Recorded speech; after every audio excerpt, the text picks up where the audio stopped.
second leg of Prime Minister Modi's maiden state visit, this to the United States of America. Only recently, in terms of the latest update, we've seen those visuals of how warmly and cordially the Bidens welcomed Prime Minister Modi at the White House. We have those visuals. We'll quickly play out those visuals. There you have it. President of the United States, Joe Biden, out there to receive and welcome the Prime Minister of India, Narendra Modi. It's his second leg, like I was mentioning earlier.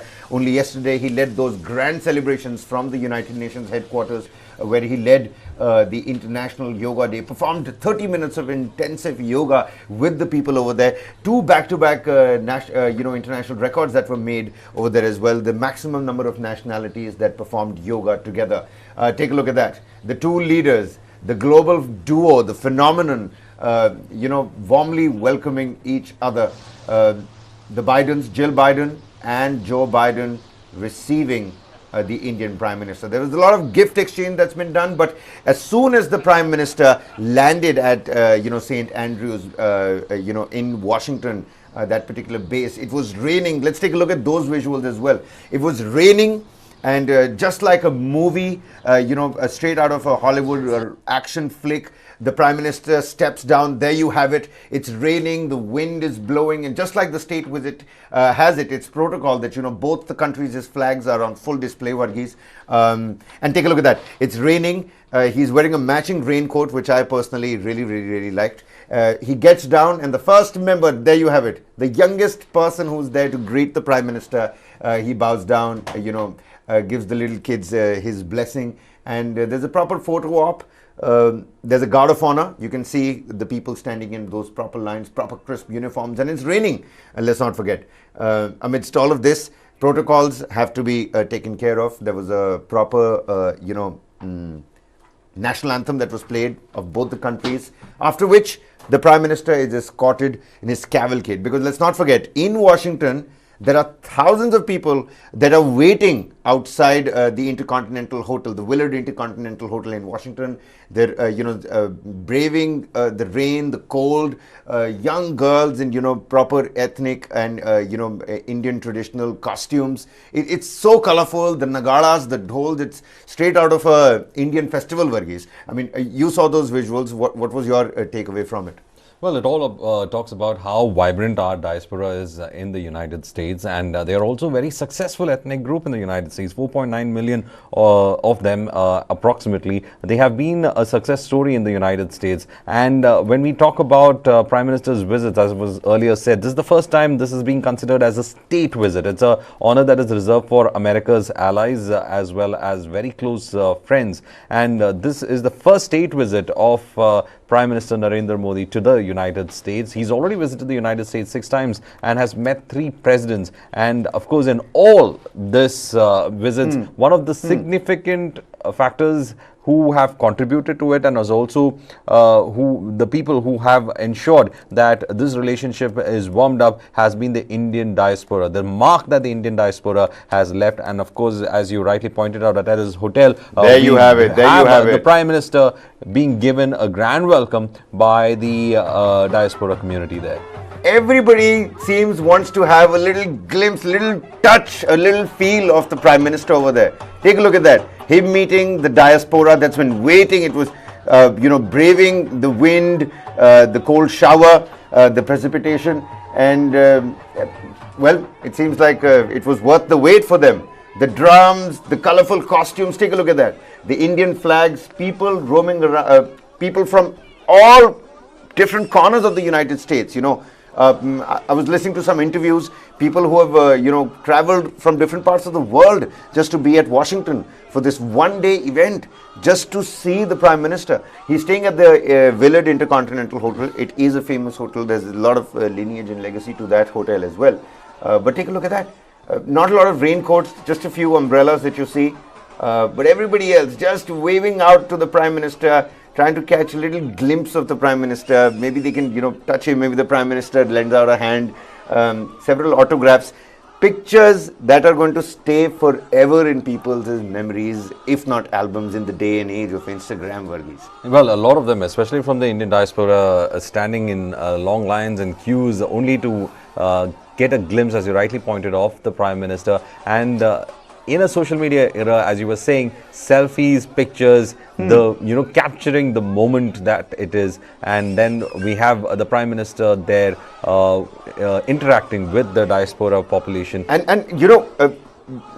the Prime Minister makes it a point that he interacts with children as well.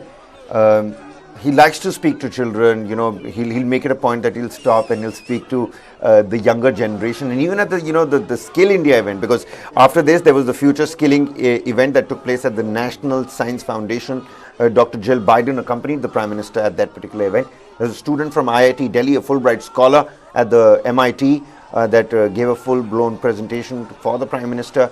And the Prime Minister put out that it's the youngsters, it's the children that are going to take this day and age, the progress tomorrow, and are going to continue the good work that's already been done. So focus of both these countries should be on the youngsters as well. Well, he was also speaking about how, to sustain the economic momentum that the United States and especially India has been having, and also to partner in this relationship, the key factor are the youth in this country. And as you rightly pointed out at that particular event, the talk has always been of trying to ensure that the youth provide the momentum for this partnership, the youth provide the momentum for the economic aspects as well. Well, the Prime Minister again interacting with the diaspora. And it's the autograph, I'll tell you what. And the autograph on the T-shirt, yes. Yep, absolutely. I mean, this is something you'd expect a Roger Federer, you'd see a Roger Federer or some sporting personality or some celebrity, maybe Shah Rukh Khan signing, a T-shirt. But Prime Minister Modi signing a T-shirt, I'm sure that T-shirt is going in a time capsule. It is eternal already. No wonder it's going to fetch you a lot of money, later on if you sell it on eBay as well. That's the, magnitude of Prime Minister Modi's popularity. Take a look at that. Children from all faiths, from all walks of life, from different Indian cultures that have, gathered at the Intercontinental Hotel, the Willard Intercontinental Hotel. The Prime Minister there greeting, speaking to the children, speaking to the Indian diaspora. It is a rock star moment, isn't it? I mean, you can't get over these visuals, that is the word I was also trying to look at, because we have a lot of politicians, but the kind of rock star persona or the kind of aura that the Prime Minister has had whenever he's gone outside, especially with the diaspora, it's that kind of an electric kind of an environment that he creates. And rightly when he pointed out how the autograph has been signed, you would normally expect a sporting celebrity or an entertainment celebrity to carry on something with this, but here we have a leader of the country and also one of the most popular politicians who have emerged in the country of late to have carried on with this approach as well. And that's the level at which the Prime Minister has been interacting with the diaspora. This is the kind of popularity he enjoys with the diaspora as well, because the diaspora of Indians, a lot of them say that they have a connect with the Prime Minister, especially establishing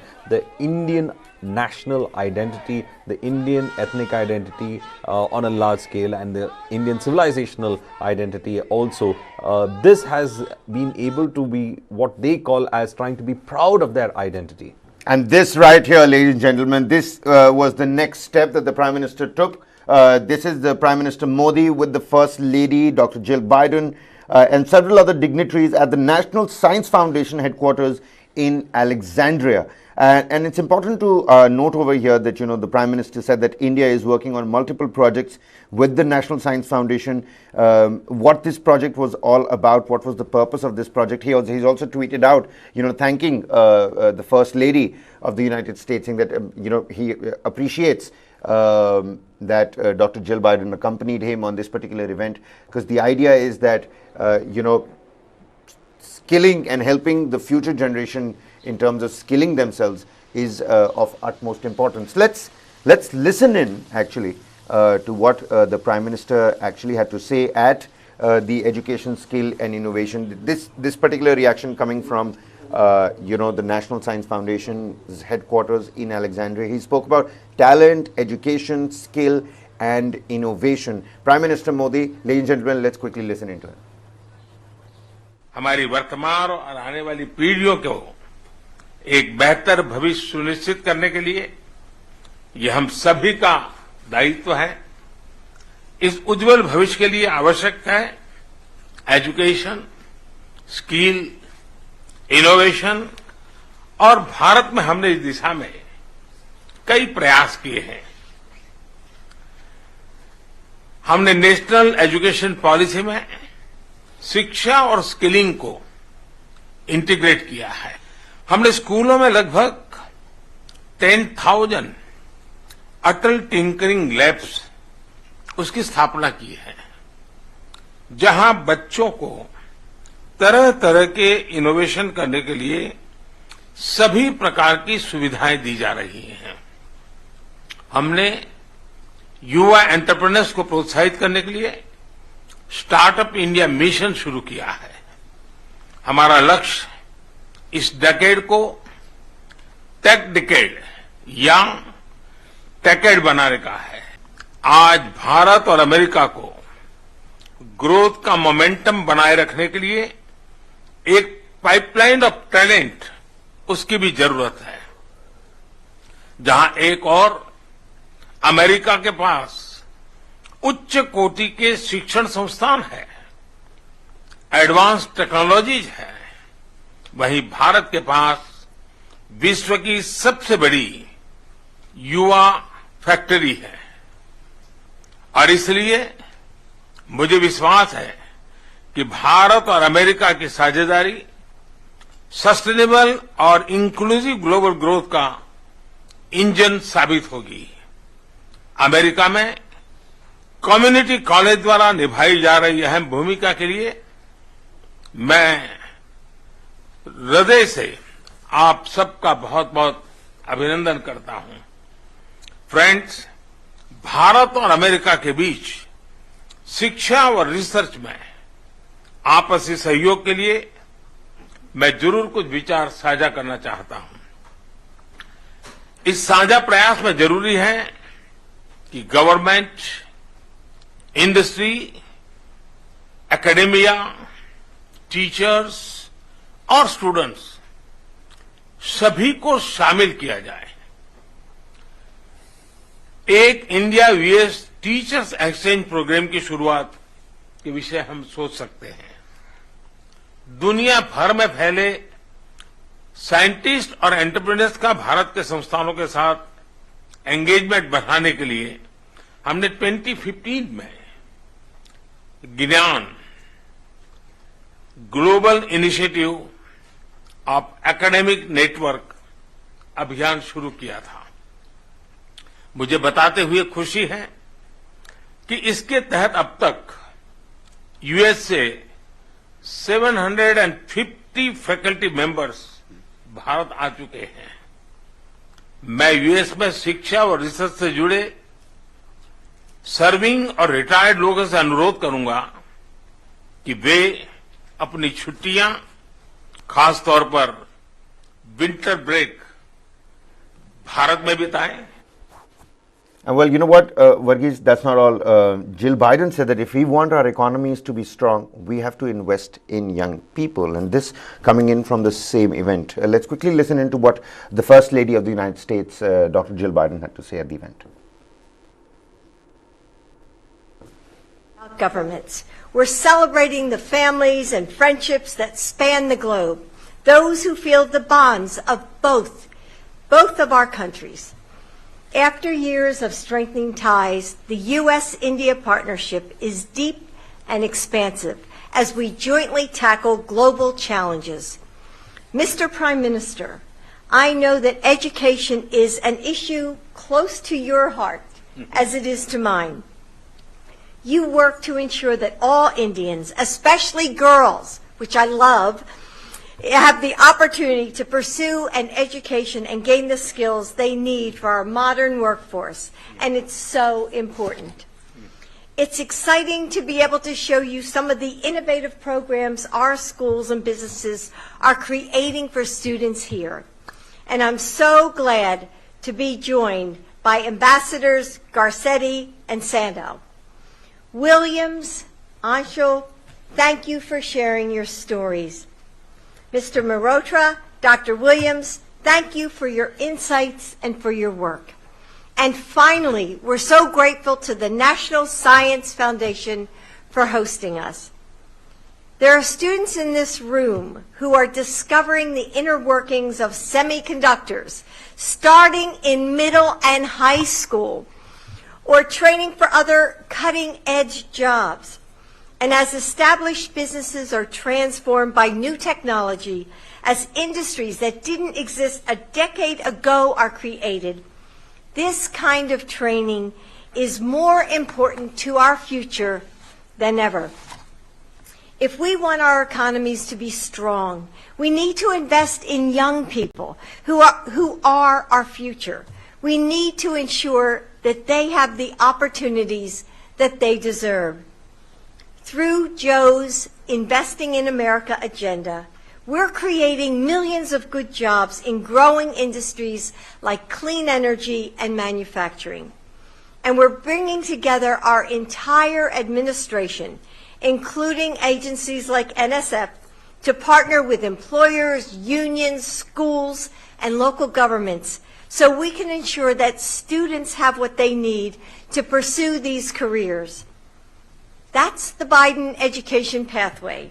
It starts with free, high-quality, universal preschool and creates a high school experience that prepares students for their next steps.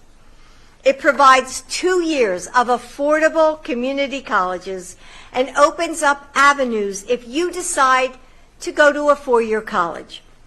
That's how we build the future of our workforce. Education is the cornerstone of the bond between India and the United States, one we hope to keep strengthening and building with this visit.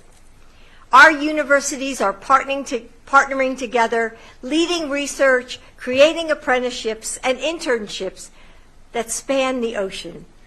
And as we've seen here, students from both countries are learning and growing alongside of each other, discovering the people they want to become, and building a better world together. Working side by side, our nations can create a safer, healthier, more prosperous future for everyone. So again, to Prime Minister Modi and the entire Indian delegation, thank you for joining us. Thank you. And we wish you a memorable visit.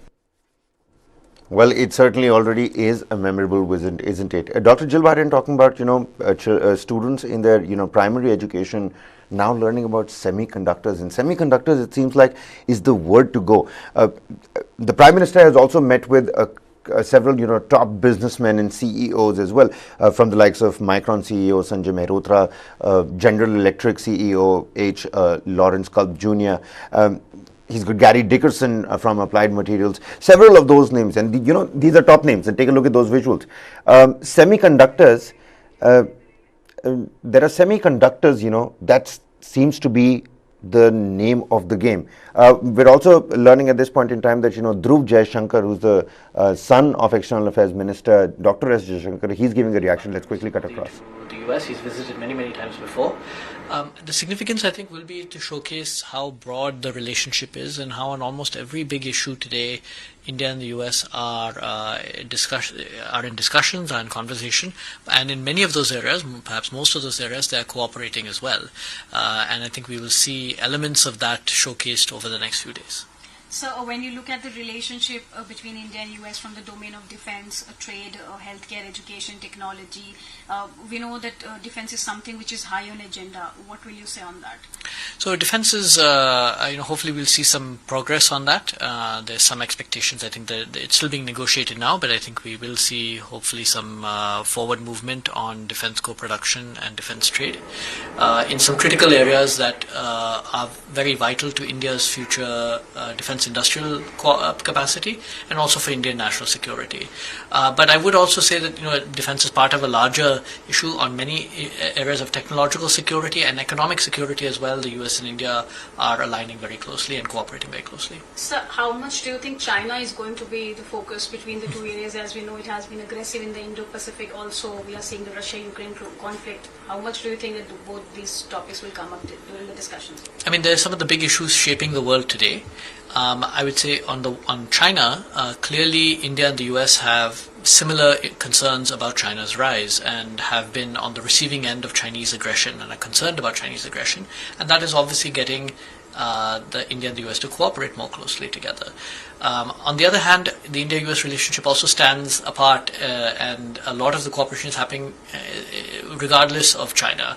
And if you see that on bilateral trade and economic issues, on investments two ways, on student and R&D cooperation, education cooperation, a lot of that is happening regardless of the China relationship. So obviously it is an important factor, it is an important geopolitical factor, but it is not the sole.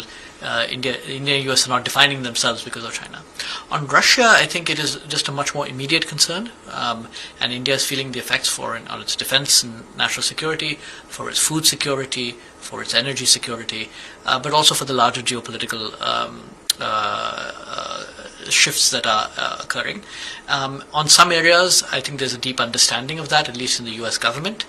But in other areas where there are differences, I think one of the issues I think Prime Minister Modi has done in the past, and this is appreciated here, is also candidly discuss those differences, and that I think will also take place. So US and India bilateral trade is now close to $191 billion, and we know that India is the 5th largest economy. It is soon going to be the 3rd largest. This is the trade relationship between the two countries when there is no FTA between the two countries. Do you think that there could be any sort of talks? We can expect FTA between the two countries? I don't think we'll have an FTA at any time soon, for a number of reasons. The US is also not very keen on FTAs with any country, not just India, but particularly with large economies. India, I think, has a sequence of other FTAs it is negotiating, but I don't think it's that important. I mean, the US and Europe don't have an FTA, US and EU, the US and Japan don't have an FTA, and these are some of the closest relationships that the US has. So I'm not sure that that is the end goal that is viable or necessary in the near term. There are many other aspects and many other ways of deepening economic cooperation absent an FTA. So Prime Minister Modi is also going to address the joint sitting of the Congress. He would be the first Indian Prime Minister to address the Congress twice. In 2016, we heard that PM Modi spoke about how India and US have overcome the hesitations of the past during his Congress address. He's going to address now also. How do you see that relationship going forward? Congress matters a lot because, unlike in a parliamentary system such as in India, the Congress is very independent of the presidency and sometimes acts contrary to the presidency. And there are also shifts in both, the shifts in parties. We have elections in the US every 2 years, 2 years in Congress, every 4 years in the presidency. So part of addressing Congress is about maintaining that bilateral relation, the bipartisan sense of the relationship, appealing to both Democrats and Republicans, both of whom, sometimes for different reasons, value the relationship with India. And I think that is perhaps why it is important to reach out to Congress in that way. So what is the focus that you see on technology partnership? Do you think that this is going to be a win-win partnership between the two countries? I think neither India nor US has much choice in that. So for the US, if it wants to compete technologically, it will require a level of technical talent, human capital, that it cannot produce domestically. And one of the most important places it will have to source some of that capital, and this includes for researchers and scientists, this includes innovators and business entrepreneurs, it includes technicians, will be India. So India is absolutely vital to the US's future emergence as a maintenance of its technological superiority. For India, the relationship with the US is vital as well, sometimes for slightly different reasons. That is the need for technology, for cutting edge technology, the need for investment. India will have to look at countries like the US, advanced economies led by the US. And so for that reason, I don't think if India and the US seriously want to compete as technological powers in the near future, they will require a partnership with each other. So last question, there is a lot of buzz about delay of visa that Indians get. Do you think that this is something that is going to be a part of the discussion between the two countries? Absolutely. The visa issue has been taken up at the highest levels and has been discussed certainly over the past year or two, particularly after the coronavirus pandemic. It has been an absolutely top-level issue, and so I think we will see some, hopefully some developments on that front, and steps taken by the US and also by India to help expedite the processing of visas for Indians, including many Indians who want to come study in the US. Thank you so much, sir. Thank you for speaking to us. Dhruv Jaishankar over there, Executive Director for ORF America, with some pertinent points. The visa issue certainly is, something that the Indians have been talking about, be it the student visa, be it the work visa, be it just visiting visa.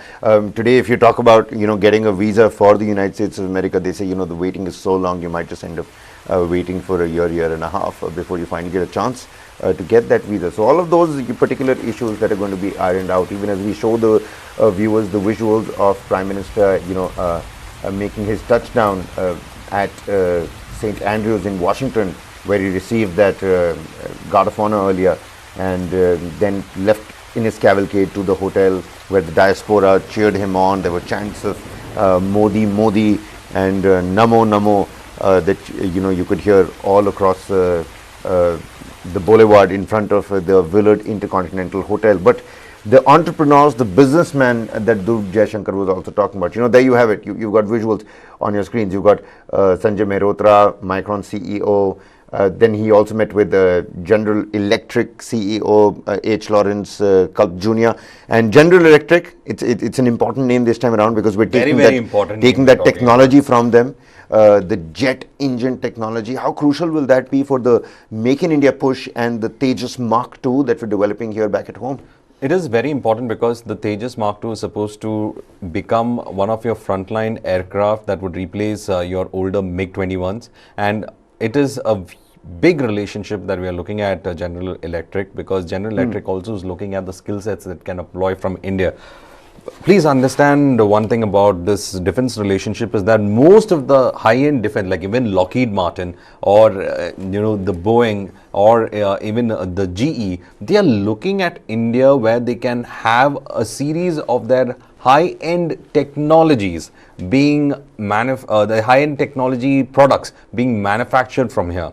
They have been in negotiations with the Tata, they have been in negotiations with several other Indian manufacturing companies that have made it to that quality list. So what they are looking at is that they want to diversify their production base, and probably India is presenting that opportunity for these US high-end defense companies to invest and to manufacture from this region. So when you talk about General Electric, it is not only important when it comes to accommodating General Electric into the defense infrastructure that we are looking at, especially when it comes to Tejas, because the entire Tejas is built on that General Electric engine, and we were supposed to replace it with Kaveri, but things did not go well with the Kaveri engine and still in development, but it has taught a series of skill sets that is very crucial on this.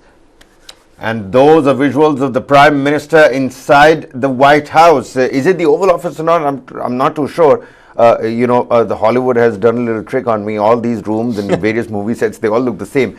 But this is definitely inside the White House, where gifts are being exchanged. Now, it's interesting to see here that, the gift to the Bidens has been very, there's a lot of thought behind the gifts, Varghese. And could you take us through what all gifts, have been given to each of these persons? There's some diamond that's been gifted to Jill Biden. That there's a particular published, the first 10 Upanishads that has been translated by W.B. Yeats. And his love for Yeats, Biden's love for Yeats, is something that he's not made any secret about. Everybody knows he quotes Yeats every now and then in various speeches. So he's been given the 10 principal Upanishads that's been translated by W.B. Yeats to Joe Biden.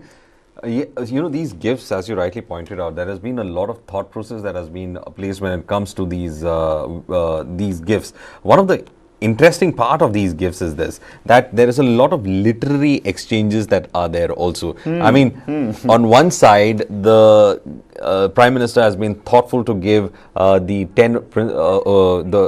book on the Upanishads by the translation by W.B. Yeats on, and his commentaries on it to Biden, because as you rightly pointed out, Biden's favorite poet is W.B. Yeats, and he has been quoting extensively from the poet's works, especially when it comes to his professional as well as this thing. And the other thing about it is that there is this lab-grown diamond that has been, in fact, been given to Jill Biden. It is the diamond, in fact, reflects earth-mined diamond's chemical and optical properties. The diamond is also eco-friendly, and as eco-diversified resources like solar and wind power were used in its making. So, you know, this is people might say that what there's is a lot so of significance essential about around the box also in which yes. the diamond has been kept in. Well, the box, the papier-mâché, it is a box in which the green diamond has been placed and known as the Kare Kalamdani, or the Kashmir's exquisite papier-mâché, involves the saksaizi or meticulous preparation of paper pulp, and the nakshashi, which where skilled artisans paint elaborate designs on that. So it's a lot of thoughtful gifts that have been, in fact, and this is the 10 Upanishads that have been given to the United States President Joe Biden, right?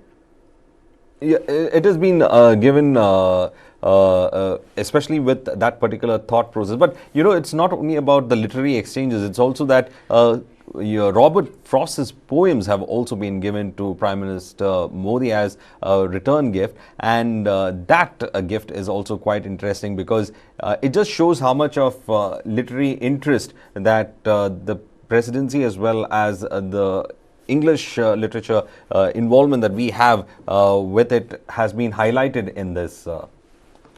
Well, it's on this very occasion, ladies and gentlemen, a special gift that symbolizes rituals and cultural traditions has been presented as a special gesture by the Prime Minister to US President Joe Biden. A special sandalwood box has been handcrafted by a master craftsman from Jaipur in Rajasthan. The sandalwood sourced from Mysore in Karnataka. It has been intricately carved, with flora and fauna patterns on this box. Sandalwood carving in Rajasthan is an ancient art that has been handed down from generation to generation. Inside that particular book, the 10 Upanishads, that's also part of the gift that has been given to Joe Biden. And what Varghese, W.B. Yeats, somebody who translated those 10 Upanishads, Yeats had a deep admiration for India and was greatly influenced by Indian spirituality. His friendship and admiration for Gurudev Rabindranath Tagore is well known, and he helped popularize Gurudev's Gitanjali in the Western world. Now, Yeats' admiration for Indian spirituality was much deeper, and he was deeply influenced by the Upanishads and other ancient knowledge streams of India. In 1937, W.B. Yeats published an English translation of the Indian Upanishads, co-authored with Sri Purohit Swami. The translation and collaboration between the two authors occurred throughout 1930s, and it was one of the final works of W.B. Yeats. A copy of that you can see on your screens. A copy of the first edition print of this book, the 10 Principal Upanishads, published by Faber and Faber Limited of London and printed at the University Press of Glasgow, has been gifted to President Joe Biden. That's the thought that's been put behind. But on the other hand, that's not all. There are gifts that have come from Jill Biden and Joe Biden for Prime Minister Narendra Modi as well. And interesting gifts over there as well. There's a camera, an old age camera that has been given to the Prime Minister. A vintage camera, in fact. And a early 20th century book galley that's also been given to the Prime Minister. Interesting exchange of gifts, I must tell you. So that warmth and camaraderie that people are talking about, it's translated, it's transgressed the boundaries of just words and mere lip service to actual exchange of gifts. The gifts are also well thought out. I mean, both the poets that we are talking about have also had insights on how about human existence and why is it important to be so. And these gifts are also the ways of, I would say, the kind of warmth that the relationship has come so far. When it comes to the United States, and when it comes to United States viewing us also, there was an element of suspicion that always was there in the background of our relationship. But now it seems that that shadow has been lifted, and the Prime Minister, in being at Washington, speaks about the volumes at which both the countries have come forward and are now meeting midway, especially on economic strategic environment that they are in fact looking at, and also probably a more deepened economic relationship that we would be able to see. Absolutely. So an intimate dinner that was followed by this exchange of gifts, and later on, after his second address to the US Congress, there's going to be a full-blown state dinner, the South Lawns of the White House in Washington, D.C. But you know what? Circling back to those business tycoons and their meetings, and we were speaking about semiconductors, students learning about semiconductors, and the kind of importance that has been given to the semiconductor fact. The business tycoons that met, Sanjay Mehrotra, H. Lawrence Culp, Gary Dickerson, all these people, let's quickly listen in to what they had to say. So most of them really excited about collaborating with India on several fronts, and really happy about meeting the Prime Minister. So let's quickly listen in to what Gary Dickerson, Sanjay Mehrotra, and these CEOs had to say. Opportunity for India's growth in the semiconductor industry is now. This is India's time to drive incredible growth, and Applied is very, very much looking forward to working together with the Prime Minister and everyone in India to achieve tremendous success together. India is a trusted partner, so I think whether it's Applied Materials or many companies around the world, they see the trust and also the tremendous talent that is there in India. And I just deeply believe this is India's time to shine. We will be announcing soon a new innovation center in India.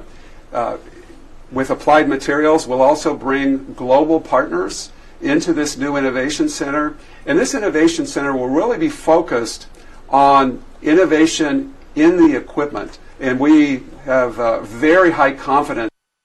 Had an excellent meeting with Prime Minister Modi. Very impressed with the vision that he has for India and the advances that India is making. We discussed a wide range of topics, and we really look forward to greater opportunities in India. Micron is a global leader in memory and storage, and we are a supplier to for memory and storage in all end markets, from data centers to smartphones to PCs, and today really fueling the AI engine as well. So we are excited about the opportunities that exist for the future of memory and storage. And again, congratulations to Prime Minister Modi on his excellent visit here. So far, it's going great from my understanding, and I wish him and India all the best. So Varghese, I mean, you're a tech man yourself. Even as we look at these visuals of the preview of the dinner that's going to happen in honor of His Excellency Narendra Modi, that's the menu card. Marinated millet grilled corn kernel salad, that's part of the menu. There you have it. The first course, the main course. Upon request, you might also get a sumac roasted sea bass, a lemon dill yogurt sauce, crisp millet cakes, and summer squashes. In the first course, you've got a marinated millet. It's the year of the millet here in India. Yesterday, we saw how Sar restaurant in New York had that proper millet-focused menu. Marinated millet and grilled corn kernel salad, compressed watermelon, tangy avocado sauce is the first course. I mean, I know, Kabir, after reading that, of course, there are some growlings happening. How do you make millets gourmet? That's the way to go about it. And the Prime Minister also spoke about millets. He spoke about how, millets have this, they have these qualities for a better lifestyle. And better lifestyle is something that the Prime Minister has been promoting there. He spoke about better lifestyle at the UN headquarters when he was leading the International Yoga Day celebrations. That's the menu. There's a little preview of what might happen at this state dinner. And you know what? Varghese, another interesting facet and factor is that I was going through several feeds. There's the social coordinator of the White House that has given a reaction, and where he says that, you know, the dinner and the menu, everything has been planned and organized around the theme, and the theme is nothing but the India's national bird, the peacock. This coming in from Carlos Elizondo, who's the White House social secretary. So he says the theme, inspiration of state dinner is India's national bird, the peacock. So those are visuals of what the state dinner is going to look like. Even as you know, there was an intimate dinner between the Bidens and Prime Minister Modi. Tomorrow is going to be a full-blown state dinner, the menu of which we just showed you. Let's just show the viewers that menu card once again so that they can read off of it the first course, the second course, and upon asking you might get some extra items as well. So you've got the marinated millet, the grilled corn kernel salad, compressed watermelon, tangy avocado sauce. I mean, it just looks scrumptious. And for dessert, you've got the rose and cardamom infused strawberry shortcake. Wow. I mean, I am quite tempted to try some of those things. You've got wines also. I'm not too sure if the Prime Minister is going to partake or fancy a glass of wine with his meal just to wash down all of that gourmet cuisine and delicacies down his throat. But it's a lot of the accompaniment that comes along with it. So I think, of course, the Prime Minister, you must understand that in one of his visits, it was during Navratri, and the Prime Minister was in fasting, in fact, and he had only water for one of those dinners that was there with one of the presidents. So anyway, that was a little bit of tidbit from the past. But when it comes to food and its diplomacy, I think millets, as you rightly mentioned, the year of the millet, the Prime Minister has been, in fact, also promoting millets on several fronts. And Kabir, do you know that millets is now slowly being preferred to be the grain of the world? It is slowly replacing your wheat and rice. And the reason it's not only about the health factor, but also about sustaining an agricultural system that is also being looked at. Millets do not require the kind of water that wheat and rice in fact takes. And that is also one of the reasons why in many of the arid regions of the world, and also in areas where the soil fertility has been affected, millets are being promoted as well when it comes to it as a food grain that could probably eventually, maybe in the future, replace rice and wheat, but at the same time is now an accompaniment in many places. Absolutely. And Jill Biden was there. She hosted this particular media preview in advance of Thursday's state dinner as part of Prime Minister Modi's official visit to the United States. John Kirby, who's the strategic communications head for the USNSC, the National Security Council, he has given us a reaction. We'll listen into John Kirby because John Kirby, it's important to note that, he's been giving different statements, even as the UNSC blocked Sajid Amir's, going into that list of terrorists worldwide. China blocked that particular move. John Kirby was vocal about that as well. From the White House, he's been talking on several issues that are happening in India and are related to India's position on the geopolitical stage. Let's listen into what John Kirby had to say. He spoke about India being a world player and a net exporter of security. I think when you look at the kinds of things that the two leaders will be discussing over the next couple of days, you'll see it's very future focused because this is going to be a defining partnership for the next 10, 15 years at least. Well, I would point you to what we're going to be talking about over the next couple of days, but you'll see from defense cooperation, cyber, space, resilient supply chains, climate change. I could go on and on. It's all about improving and deepening this bilateral relationship with India. It really is a forward-looking, future-focused discussion. It's not for us to say what role they should play. Let's talk about the role that they are playing. They're already exporting security in the Indo-Pacific region and beyond. And they are contributing to the Indo-Pacific Quad. We are participating with India in the I2U2. I think you understand that that's a multilateral arrangement for the Middle East. So India is a world player and a net exporter of security and stability, and we look forward to deepening that. Well, so that was John Kirby over there talking about India being a net exporter of security and a world player. And needless to say, a world player India really is. From the rock music that we used in the Sting, and rightly so, because the rock star, Prime Minister Modi himself, is in the United States. That's not going to be all. He's got a busy day lined up later on. And on his way back to India, he's going to stop by at Egypt in Cairo as well, meet the dignitaries and the head of the state over there as well. These are visuals outside the Willard Intercontinental Hotel, where he met with the Indian diaspora from nagaras, doles, chants of Modi, Modi. A lot of happiness. There's a sense of identity that Modi ji has given to the diaspora there. People have been living there for about 25, 30 odd years. They've got full proper families over there. Their kids are going to college now. Probably three generations. Three generations. So for them to see an Indian Prime Minister being accorded a state visit, only the second Indian Prime Minister to be given that particular status, his maiden state visit, it's his 7th, 8th time in the United States in terms of various visits. The second time he's going to be addressing the US Congress. A lot of stuff that is happening already. It is also that when we look at how, when we were talking, I was listening to Kirby as well, and when we're talking about the strategic pivot that we are looking at how the United States has a pivot towards Asia, and that is the pivot that India comes in when its calculations are being measured when it comes to diplomacy as well as strategic interests, and that is why India matters to the US right now.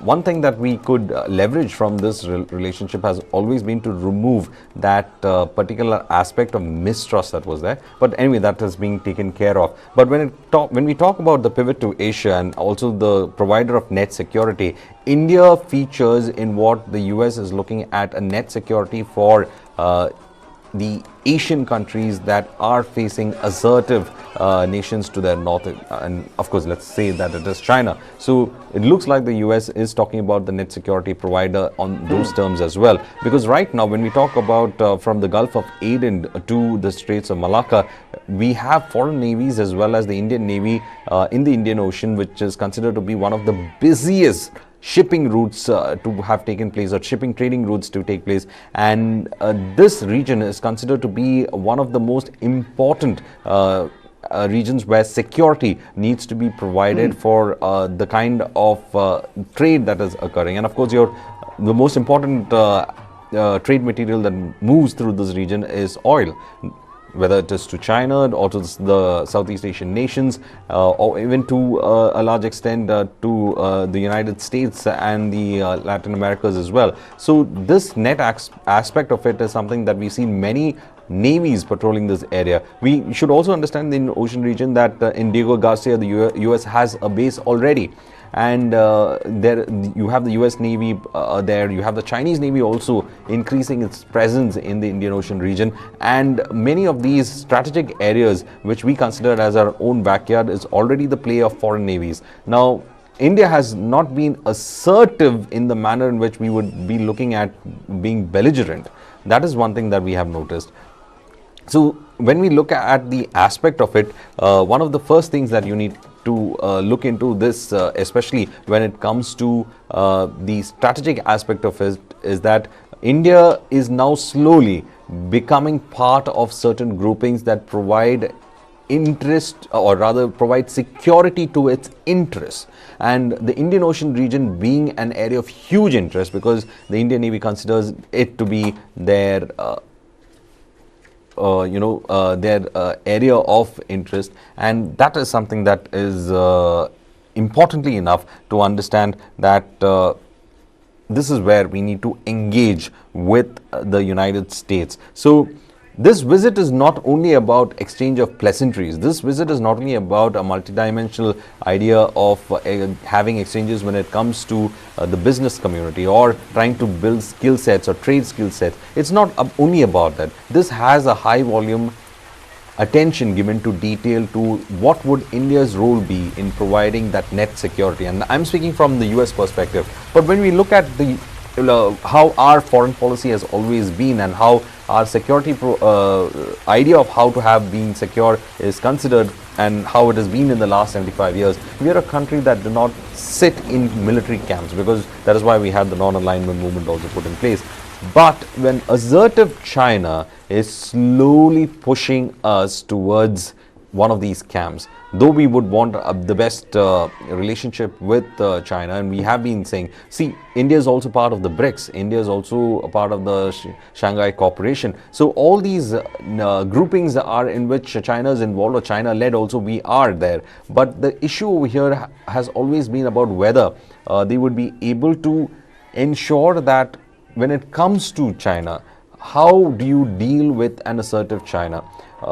There have been several visits that Indian diplomats as well as the Prime Minister himself has taken when it comes to China, and trying to assert the fact that India is not looking for a competition which would degrade China, but rather for a partnership with China. But China has its own interests, and China has been trying to circumvent the Indian Ocean region with its Belt and Road initiative, trying to have land routes that would go straight away up to Europe and Africa. India's interests in that way are also being looked into when it comes to the issue of how much of an expansive China is going to assert itself. And one issue has always been about China's Belt and Road initiative passing through Jammu and Kashmir. So net and net, we have our own security issues that we have to look into, and the United States, especially with this visit, and probably what I think is that the first attempt to go for a TOT is something that would be in the background of China. Take a look at what's happening in the background already. United States, this coming in on the on the internet, one of the new headlines. It says U.S. plans new move on the H-1B visa amid Prime Minister's visit.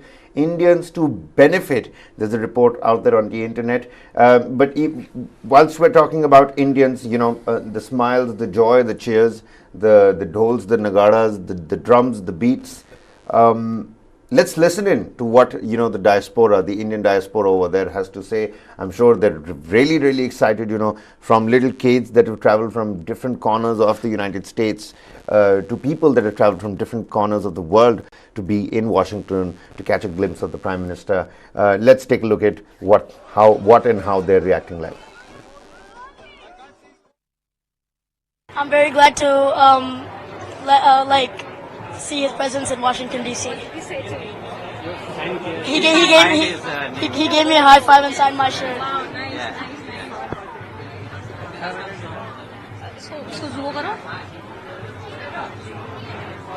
It's a memorable moment. I will never forget this. It's a long life thing that I'll never forget. I'm very honored to be here today, and I'm really excited. I was really excited. Like, I've never seen him up so close, so it's an honor. So I've already met Modi. I've shook his hand, and I've even got a signature on my poster, and that was when I was 10, and now I'm 16, and this just shows the incredible amount of commitment that Modi has put towards furthering India and American relationships, and is doing amazing things for both countries. And I really hope that the world benefits from this friendship. I'm really happy that I got this opportunity to see Modi ji in person, and I'm so happy to see Modi ji, and it's just a warm welcome for him to the Washington D.C. Well, Varghese, we were just talking about that particular autograph, weren't we? It's a lifetime moment. The kid said it himself. He's never going to forget it. There's another kid who had seen the Prime Minister, met him when he was 10 years old, got his autograph. Now he's 16. He's again got that board with him, and he's got that signature yet again. The Prime Minister, I mean, I just fail to understand the popularity of Prime Minister Modi. But a youngster in the United States knows that the Prime Minister has furthered, the prospect of the ties between these two countries of United States and India, really getting real tight, these countries becoming closer, be it defense, be it economics. We have really deepened our ties, haven't we? The ties, of course, as you said, it has deepened, and it has taken a lot to deepen those ties. A lot of world factors went away, which also helped in contributing to deepening these ties. And the Indian diaspora, as I had told you earlier, are one of the most, looked up diaspora in the United States, because the Indian diaspora is considered to be hardworking, they are considered to be achievers, they are also considered to be the tech people who would be looking into it. I mean, all these factors have contributed to the diaspora's wealth, and also they have in fact been the actual ambassadors of the country in the United States, or I mean any other adopted countries which they have gone to. When it comes to Prime Minister Modi, of course, under the last 9 years, there has been a sense of identity, or the thing of being proud of being an Indian, that is engraved into the Indian diaspora. And that sense of pride is what you see thousands of people coming out in open at the place to receive Prime Minister Modi, and also have an interaction with them. And from their interaction, we can see how they spoke about how it is a memorable moment for them. So the diaspora interaction that the Prime Minister has started off, it's not, I mean, this is not in the United States, is not the only place where you saw huge stadiums being filled by Indian diaspora when it came to Prime Minister Modi. And therefore, when we look at how the Prime Minister has been dealing with this way of leveraging the diaspora's strength, that is something that is interesting. Well, John Bolton, former National Security Advisor of the United States, he's giving a reaction. Let's dip in. Well, I think this is a very important visit because I think India and the United States have a lot to talk about on a whole range of issues, international politics, economics, many things that many challenges that confront both countries. And I think there are important decisions to be made in both countries, and if I may say so, particularly in India, about how to deal with some of the threats and challenges that we face. So I think a meeting between the two leaders of the countries makes a lot of sense, and it's been a couple of years since the Prime Minister was here in the U.S., so it's good to host him here again. And I think it's going to be very interesting to see what comes out of this. So we have seen the strengthening of relationship between India and USA, both under the leadership of President Trump and Joe Biden. And the relationship and converges not only on bilateral issues, but also on multilateral fora as well. How do you see that going forward? Well, I think the big challenge that confronts India and the United States is how to deal with China. I think the view in the United States, shared to a large extent across party lines, is that China is a large threat to the U.S. and its friends and allies around the world, with its hegemonic aspirations, not just in Asia but beyond. It's been stealing intellectual property for a long time. It's been trying to bully and intimidate countries along its Pacific and Indian frontiers, and a lot is going to depend on how the countries in the region align with countries outside the region to deal with it. And the two most important countries in that complex situation are India and the United States. I think it's been very important that India has joined with Japan and Australia and the U.S. in the Asian Security Quad.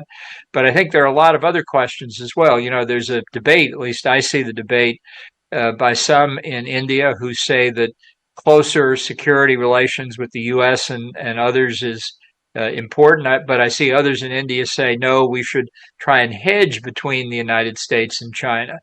I understand there's a long history here. I would just say I think it's very difficult to walk a tightrope like that. And I think India's interests lie in closer relations with the United States. And I hope that's the view that Prime Minister Modi increasingly accepts, because I think that would contribute to the security both of India and the United States and many other countries too.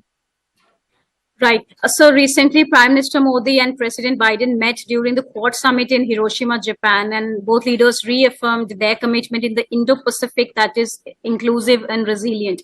What are your views on that, since we know that China has been aggressive in Indo-Pacific? Well, I think China's effort along its periphery is to search for weak spots.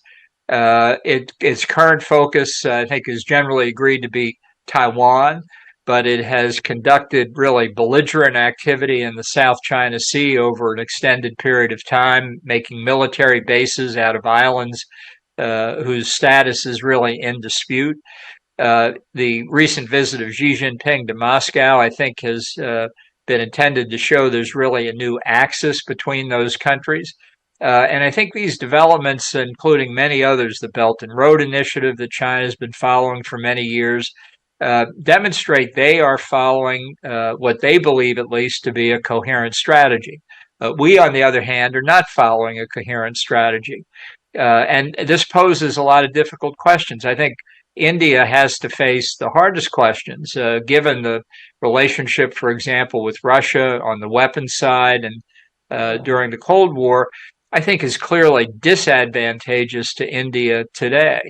But it's obviously up to India to make that decision, and I think that's one of the subjects that the two leaders should talk about. So what are your views of Prime Minister Modi as a global leader? Well, look, as the leader of India, he certainly is by definition a global leader. I think he's got strong opinions on a lot of subjects. I think one of the subjects that will be discussed here in Washington will be trade relations between the two countries and integration of India, not just in the WTO context in international affairs on the economic side, but more broadly. I think that's very important. I think India has a lot of opportunities here as you see American, Japanese, European companies unwinding their supply chains in China, not making additional capital commitments. India, it seems to me, provides a very attractive place that they might consider going. Having access to millions of people who speak English is a huge competitive advantage for India. And so there are real areas here where greater cooperation, certainly between the U.S. and India, can provide enormous benefits for both countries. So my last question, in terms of tangible outcomes, what are your expectations from the visit in terms of trade, defense, security, and other areas of cooperation, since we know that there are some defense deals which are high on agenda during the visit of Prime Minister Modi to the US? Well, I think the defense side is the most visible, most palpable manifestation of closer cooperation. And I do understand the history with India, but there have been recent difficulties like the purchase of the Russian S-400 air defense system, which makes it impossible for the U.S. to share some of its advanced technology, stealth technology in the F-35 and the like. And I know it's wrenching for India to pull away from that longstanding high-tech weapons relationship with Russia. But if you consider this on the basis of India's self-interest, I think it is appropriate to do. And if between the U.S. and India we can have a few agreements that come out of this summit, I think that would be a plus. I think India has lots of opportunities to expand its own defense industry indigenously, and I think that's something to be looked at as well. So how do you think that this visit is going to be looked by the global leaders around the world? Well, I think in the Indo-Pacific region, every other country is going to be looking to see if the India-U.S. relationship is going to grow closer. Well, so that's a real pertinent question that was asked to John Bolton, the former National Security Advisor to the United States. He says that, the world is certainly going to be watching, and it is going to be raising eyebrows in places where we wouldn't necessarily like, and of course the dragon here being the elephant in the room. The dragon being the elephant in the room. Yeah. Well, that's the, sometimes the usage of English is such that when we use the phrases, it sounds really contradictory to it. But what you actually point out is actually the contradictory position. The dragon is the elephant in the room, and the dragon is the issue that both the countries are actually coming on a common front with. And yet many of them are in fact asking for one factor is that when we talk about China as the driving force probably for this visit, and as well as when it comes to the long-time relationship, it looks like the dragon is bringing in the United States and India together, and it is the common threat factor that seems to be pushing these countries together. And I think we should also be looking at the fact that, as Bolton was saying, there is a hesitancy when it comes to sharing of stealth technology. That was what he was trying to say, especially when it comes to the F-35. It's a debate whether it's a good aircraft or not, but I'm not trying to say whether it's a good debate or not. But the fact remains is that we need that high-end technology. We require the F-35s or the stealth technology that we require on the ground. And when we require it to also ensure that when it comes to some of the high-end weapons that the Chinese have been reverse engineering, whether it is the Russian or whether it's up to the Chinese factor that is involved in it. These things, when it comes to reverse engineering, they have been able to get ahead of us in a lot of ways. So we require a leap to bridge that defense tech gap. What would be the case? The case would be that we have to find a technology partner who could help us leap that thing. And Russia has been someone who's quite reliable on it.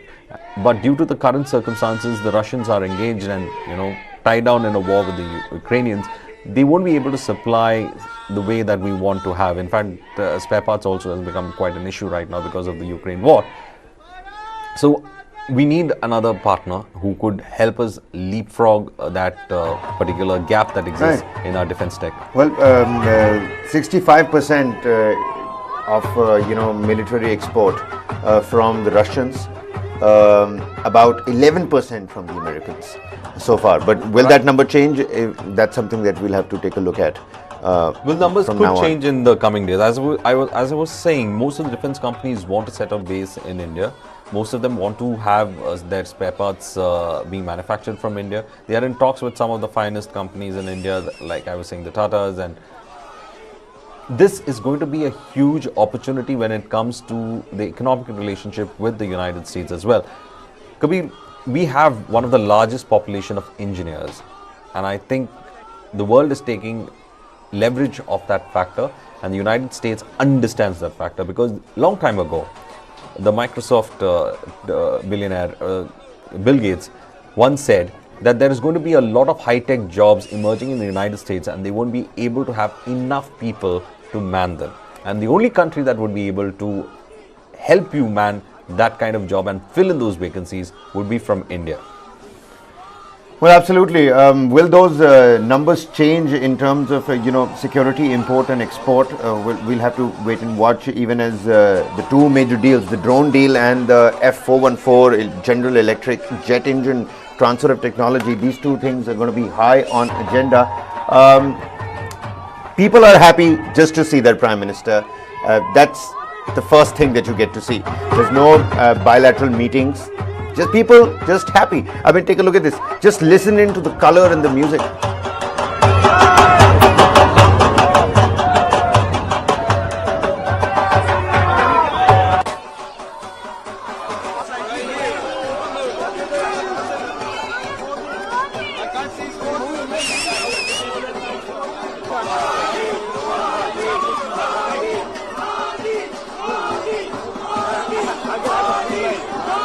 Well, whistling chants of Modi, Modi, Namo, Namo, that's all that you can hear in the air in Washington.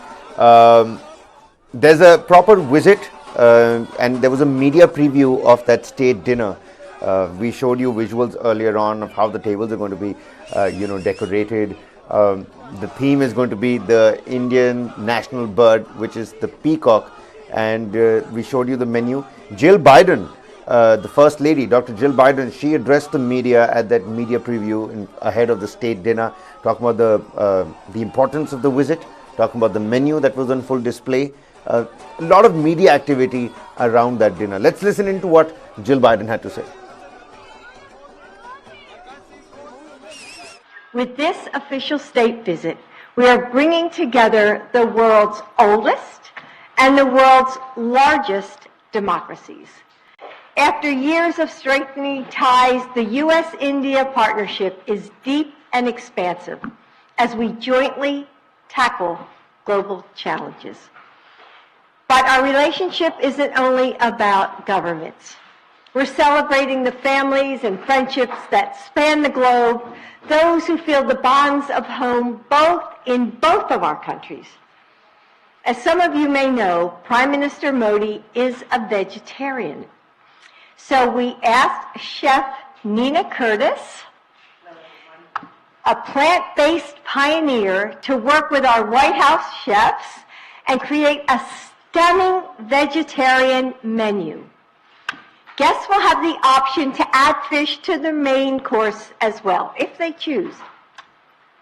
Tomorrow night, guests will walk across the South Lawn into a pavilion draped in rich greens with saffron-colored flowers at every table, the colors of the Indian flag. And on the transparent sides, these colors and the strength of the heritage they represent frame the iconic scenery and symbols of our nation, our democracy, and our history. The White House and the Washington Monument. Inside, each table arrangement is warm and unique.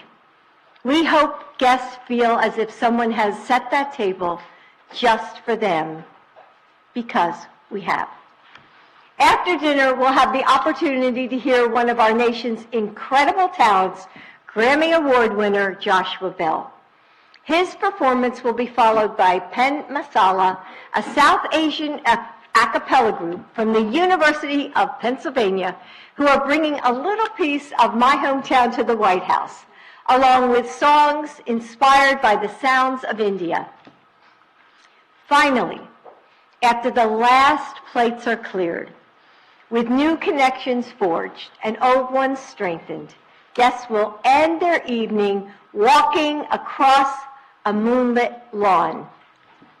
There they will be greeted by hundreds of glowing lanterns guiding them home, illuminating their pathway with all the warmth and love and laughter that we hope they take away from our time together. Now, normally the press comes and you look at the beautiful plates of food that the chefs have prepared and get almost close enough to taste it. But you don't get to try it.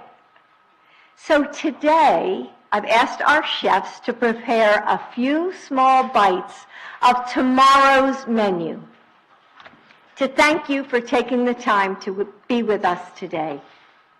Every detail of this dinner has been thoughtfully planned by a team of people from across our government.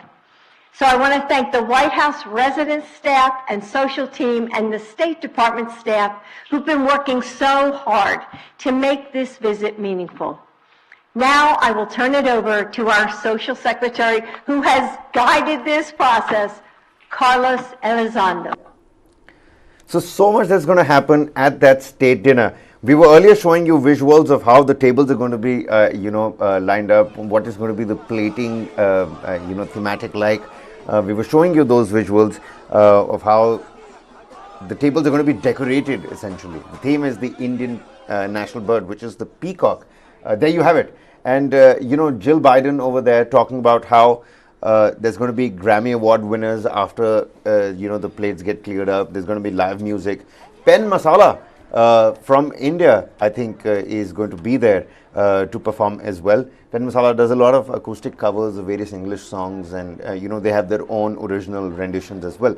After that, and the general theme is going to be green pastures with hints of the saffron color, trying to depict the tricolor and the national flag of India. And once the plates are cleared, there's going to be a moonlit corridor of sorts where there's going to be glowing lanterns, hundreds of those. I mean, I can already imagine the picturesque, view it's going to be when in the night sky after a hefty dinner, just to sort of round up this state visit, the warmth and the camaraderie of this state visit. You let go of these lanterns, something that the Chinese do, their way of celebrating their New Year, something that Indians have now started doing in lieu of bursting firecrackers on Diwali as well. So you let go of those lanterns. There's going to be a lot of lanterns. They're going to lit up the sky. There's going to be the moonlight. It is going to look beautiful. And the way Dr. Jill Biden has put it, it certainly is going to be mesmerizing to see. I can't wait for it. What about you, Varghese? Well, I'm just trying to imagine when she was explaining about how, the lanterns will be and how the guests will be guided home and how they want to, in fact, ensure that that entire moment is captured. So, of course, she looks like a very gracious host who has planned it out. And interestingly enough, did you hear the tidbit? I know most of you would be only able to just see and won't be able to taste, but I've asked the chef to, prepare it so that you get an idea of what this is going to be like. So a few bites on it. Well, it looks like she's been quite generous a day ahead of the official state dinner. Yeah, absolutely. You know what? News 9 and TV 9, our sister organization, we've put our boots on the ground, people getting us exclusive coverage from the United States. We've got Nishant and Rohit both. Nishant with us from the White House, it seems, and Rohit getting us an update from Washington. Let's play out those, elements that they've sent us from the United States. Let's take a look at what's really happening on the ground. What are the people's opinion like? What's the vibe of United States right now? जब भी US state visit होती है इस तरह की चीजें सिर्फ अपने क्लोज एलाइज के लिए की जाती है। अगर आप स्टेट विजिट उठा के देखें तो यूजुअली जो फर्स्ट लेडी है वो हमेशा ऐसा नहीं होता कि वो किसी को भी और हर किसी को ये सम्मान दे, ये न्योता दे कि उन्हें एक प्राइवेट डिनर पे बुलाया जाए। अमेरिका के बहुत क्लोजेस्ट एलाइज को ये सम्मान दिया जाता है और मुझे लगता है कि आज जो नरेंद्र मोदी जी के लिए ये जिल बाइडेन कर रही है ये उसी का एक मार्क ऑफ रिस्पेक्ट है, भारत के लिए एक मार्क ऑफ रिस्पेक्ट है। और मैं थोड़ी सी चीज आपको इसमें और बताना चाहूंगा। देखिए, मेरे पास फर्स्ट डिटेल्स आई कि आज वहां पे खाने में क्या क्या होने वाला है। प्रधानमंत्री के लिए जिल बाइडेन ने जो तैयारी की है उसमें बहुत सारी चीजें हैं, लेकिन सबसे इंटरेस्टिंग चीज है उसमें वो है एक पटेल रेड ब्लेंड वाइन। तो देखिए, जिल बाइडेन ने इस बात का भी ध्यान रखा है कि प्रधानमंत्री मोदी कहां से है, कौन से स्टेट से हैं, और ये यूजुअली ये एक मैं बार बार कह रहा हूं मार्क ऑफ रिस्पेक्ट होता है। और साथ ही साथ क्योंकि यहां पे हर किसी को पता है प्रधानमंत्री मोदी कौन सी पार्टी के हैं, तो एक उसमें सैफरन इन्फ्यूज्ड रिसोटो भी रखा गया है। तो जो है इसमें एक कहीं ना कहीं एक टच देने की कोशिश की है, इसको पर्सनलाइज करने की कोशिश की है नरेंद्र मोदी जी के लिए। और अभी से कुछ 40 मिनट के अंदर अंदर जो है प्रधानमंत्री मोदी वहां व्हाइट हाउस में होंगे और 7:15 बजे 7:15 PM हमारा जो टाइम है 7:15 PM ईस्टर्न टाइम जोन, तब जाके जो है प्रधानमंत्री का हमें ऑफिशियली वो व्हाइट हाउस में भी दिखेंगे। जो बाइडेन के साथ उनकी तस्वीरें हमारे सामने आने ही वाली है और वहां पे जो है एक प्राइवेट डिनर होगा। ये बहुत इंटीमेट होगा। इसमें जो है जो डिनर के जो गेस्ट है, जो बड़े स्टेट डिनर के गेस्ट है वो कल आएंगे, लेकिन ये बहुत प्यारा सा, बहुत छोटा सा एक मार्क ऑफ रिस्पेक्ट और ये दिखाने के लिए कि कितना ज्यादा उत्सुक है पूरा अमेरिका, ये प्रधानमंत्री मोदी जी के लिए ये डिनर रखा है जिल बाइडेन ने। ये देखिए तस्वीरें आप मेरे सामने, व्हाइट हाउस आपको दिखाई दे रहा है और सीधे मैं कपिल को बोलूंगा जो मेरे कैमरा पर्सन है, जो सामने 3 फ्लैग्स आपको दिखाई दे रहे हैं उसमें भारत और अमेरिका का जो फ्लैग है, और उसी से जरा पैन जूम इन करके सीधे लेके जाइए व्हाइट हाउस को जहां पर इस वक्त प्रधानमंत्री मोदी मौजूद हैं। यहां पर बड़ी बात क्या है मैं आपको जो बताने वाला हूं वो ये है कि अब चीजें जो हैं वो एक अलग दिशा में आगे बढ़ रही हैं, खासकर देखते हुए भारत और अमेरिका के रिश्तों में एक नया आयाम देखने को मिल रहा है, एक नई तस्वीर देखने को मिल रही है। अगर मैं आज इस मोमेंट की बात करूं, अभी जब मैं आपसे बात कर रहा हूं तो न्यूयॉर्क के टाइम स्क्वायर पर जबरदस्त तरीके से भव्य स्वागत के बैनर्स और पोस्टर्स, बिलबोर्ड्स लगे हुए हैं प्रधानमंत्री मोदी के लिए। और लेकिन अभी यहां पर जो अंदर स्वागत सत्कार हो रहा है और जो उनकी यहाँ के जो कॉर्पोरेट्स हैं, जो मूवर्स एंड शेकर्स हैं, जो सीईओ से उनकी मुलाकात हुई है, वो भी अपने आप में एक बहुत बड़ी मुलाकात है।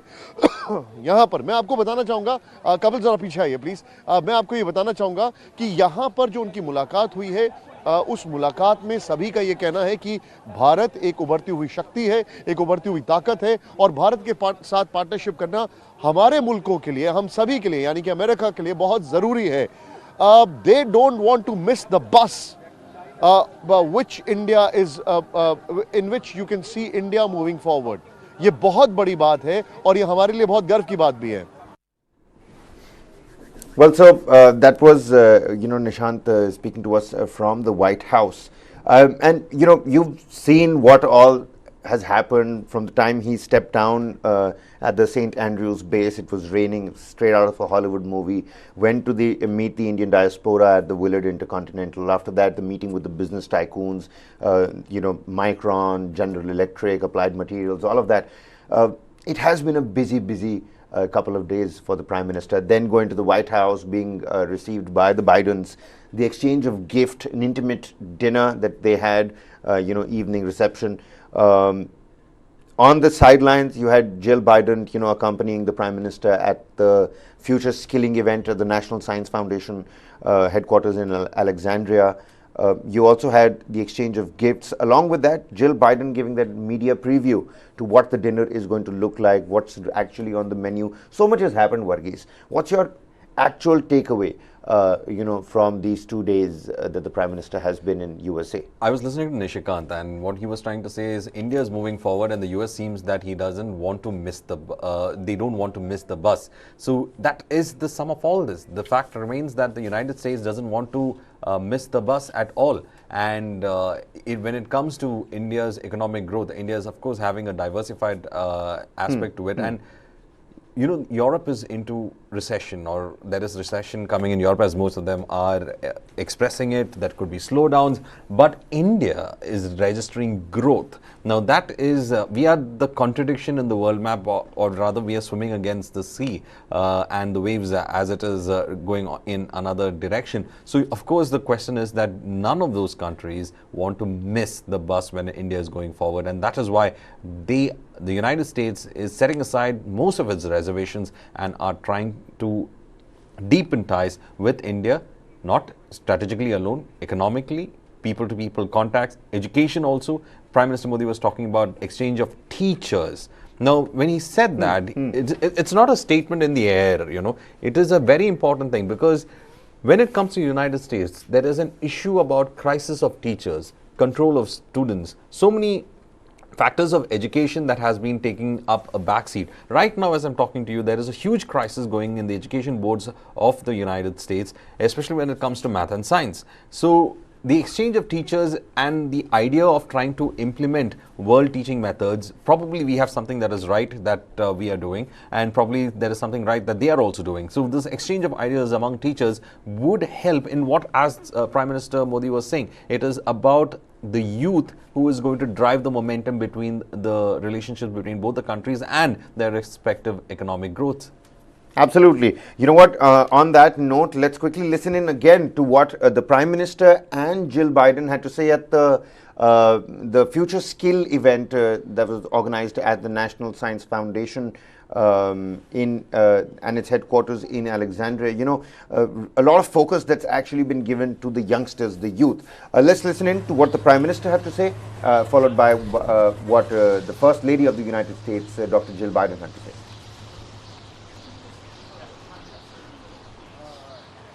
हमारी वर्तमान और आने वाली पीढ़ियों को एक बेहतर भविष्य सुनिश्चित करने के लिए ये हम सभी का दायित्व है। इस उज्जवल भविष्य के लिए आवश्यक है एजुकेशन, स्किल, इनोवेशन, और भारत में हमने इस दिशा में कई प्रयास किए हैं। हमने नेशनल एजुकेशन पॉलिसी में शिक्षा और स्किलिंग को इंटीग्रेट किया है।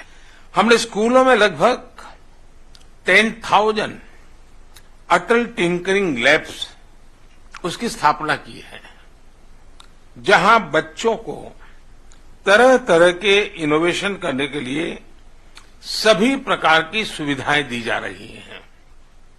हमने युवा एंटरप्रेन्योर्स को प्रोत्साहित करने के लिए स्टार्टअप इंडिया मिशन शुरू किया है। हमारा लक्ष्य इस डेकेड को टेक डेकेड या टेकेड बनाने का है। आज भारत और अमेरिका को ग्रोथ का मोमेंटम बनाए रखने के लिए एक पाइपलाइन ऑफ टैलेंट उसकी भी जरूरत है। जहां एक और अमेरिका के पास उच्च कोटि के शिक्षण संस्थान है, एडवांस टेक्नोलॉजीज है, वहीं भारत के पास विश्व की सबसे बड़ी युवा फैक्ट्री है। और इसलिए मुझे विश्वास है कि भारत और अमेरिका की साझेदारी सस्टेनेबल और इंक्लूसिव ग्लोबल ग्रोथ का इंजन साबित होगी। अमेरिका में कम्युनिटी कॉलेज द्वारा निभाई जा रही अहम भूमिका के लिए मैं हृदय से आप सबका बहुत बहुत अभिनंदन करता हूं। फ्रेंड्स, भारत और अमेरिका के बीच शिक्षा और रिसर्च में आपसी सहयोग के लिए मैं जरूर कुछ विचार साझा करना चाहता हूं। इस साझा प्रयास में जरूरी है कि गवर्नमेंट, इंडस्ट्री, एकेडेमिया, टीचर्स और स्टूडेंट्स सभी को शामिल किया जाए। एक India US teachers exchange programme की शुरुआत के विषय हम सोच सकते हैं। दुनिया भर में फैले साइंटिस्ट और एंटरप्रेन्योर्स का भारत के संस्थानों के साथ एंगेजमेंट बढ़ाने के लिए हमने 2015 में ज्ञान global initiative of academic network अभियान शुरू किया था। मुझे बताते हुए खुशी है कि इसके तहत अब तक यूएस से 750 फैकल्टी मेंबर्स भारत आ चुके हैं। मैं यूएस में शिक्षा और रिसर्च से जुड़े सर्विंग और रिटायर्ड लोगों से अनुरोध करूंगा कि वे अपनी छुट्टियां, खासतौर पर विंटर ब्रेक, भारत में बिताएं। But our relationship isn't just about governments. We're celebrating the families and friendships that span the globe, those who feel the bonds of both of our countries. After years of strengthening ties, the U.S.-India partnership is deep and expansive as we jointly tackle global challenges. Mr. Prime Minister, I know that education is an issue close to your heart, as it is to mine. You work to ensure that all Indians, especially girls, which I love, have the opportunity to pursue an education and gain the skills they need for our modern workforce, and it's so important. It's exciting to be able to show you some of the innovative programs our schools and businesses are creating for students here. And I'm so glad to be joined by Ambassadors Garcetti and Sandow. Williams, Anshul, thank you for sharing your stories. Mr. Mehrotra, Dr. Williams, thank you for your insights and for your work. And finally, we're so grateful to the National Science Foundation for hosting us.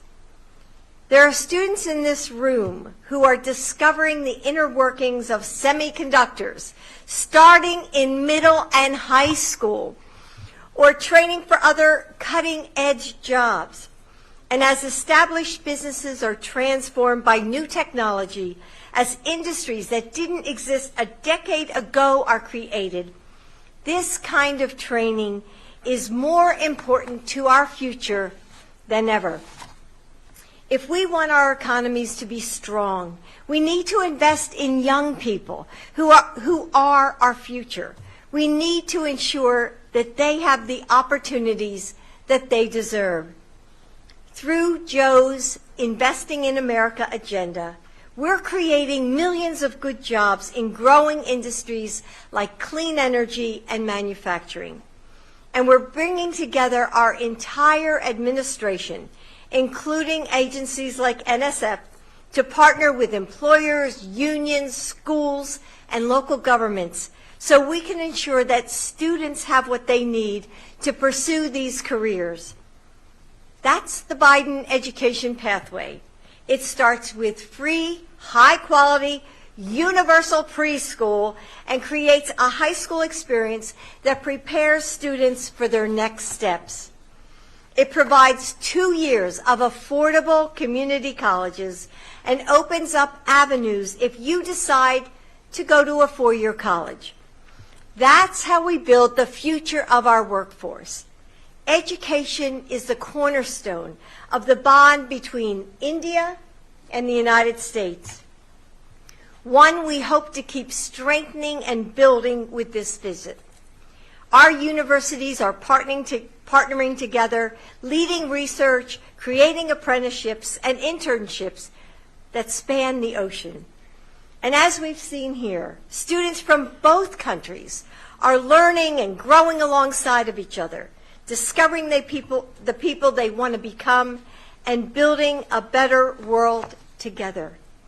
Working side by side, our nations can create a safer, healthier, more prosperous future for everyone. So again, to Prime Minister Modi and the entire Indian delegation, thank you for joining us, and we wish you a memorable visit.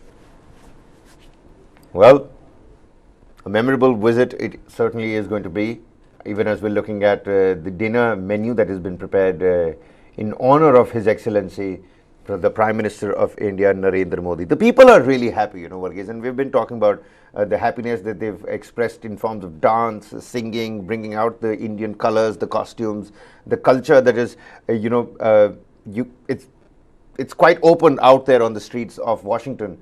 Our colleague Nishant, he's been speaking to people around the White House in Washington. We saw what happened in New York. A plethora of people who had, come into New York at Times Square, just wanted to catch a glimpse of the Prime Minister. The same happened in Washington. But what's happening right outside the White House? Nishant gets us, quite the exclusive details of what people are doing outside the White House. Let's quickly listen into that.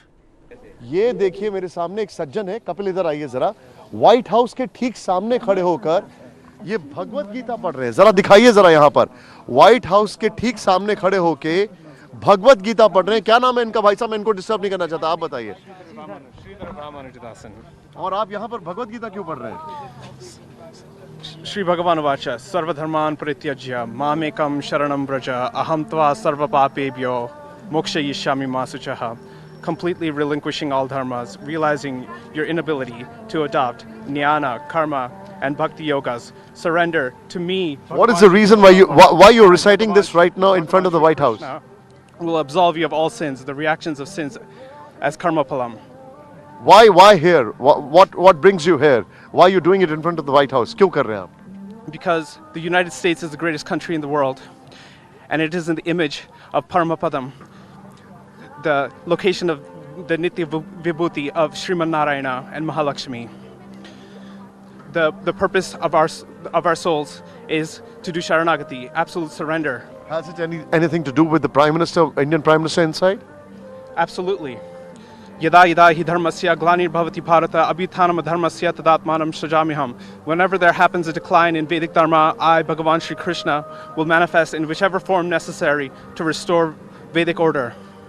Okay, and what do you think about the Indian Prime Minister? Mr. Narendra Modi is doing a fantastic job. Okay.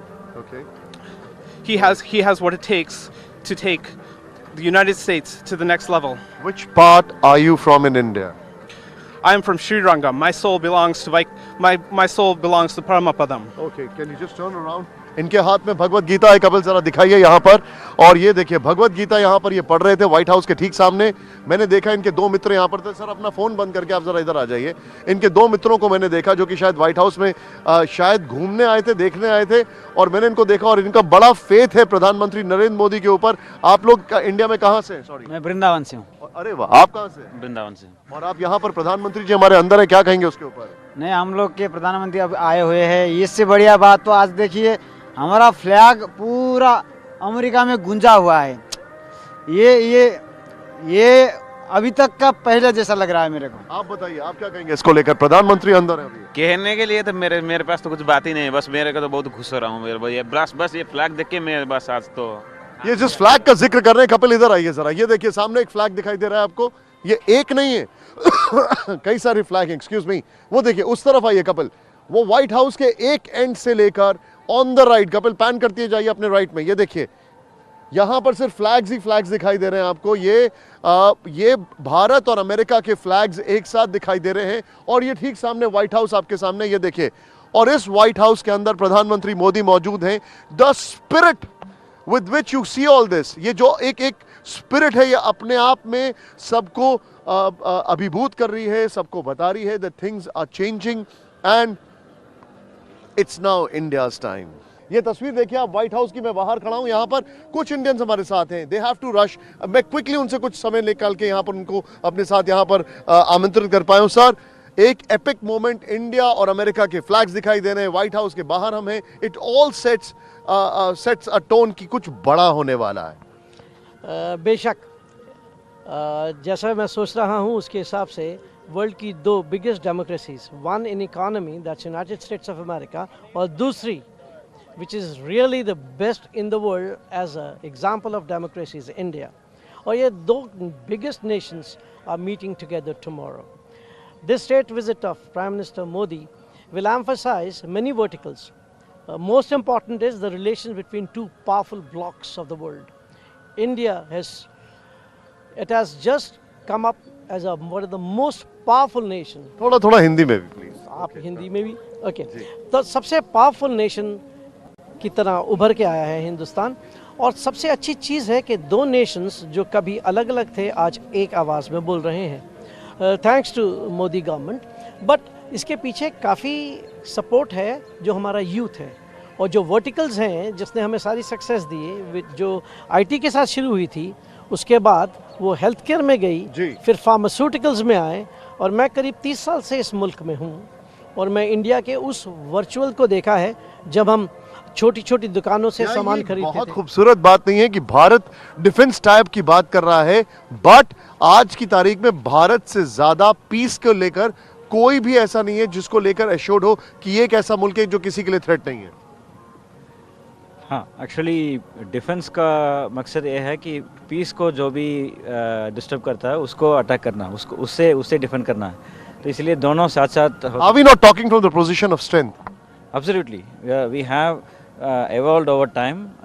बहुत प्रगति हुआ है पिछले 10-15 साल में, and we are in a totally different state now. We are now talking as equals. Ma'am, आप America में ही रहती हैं? हैं आप भारतीय? हाँ जी, पक्का। भारत में कहाँ से आप?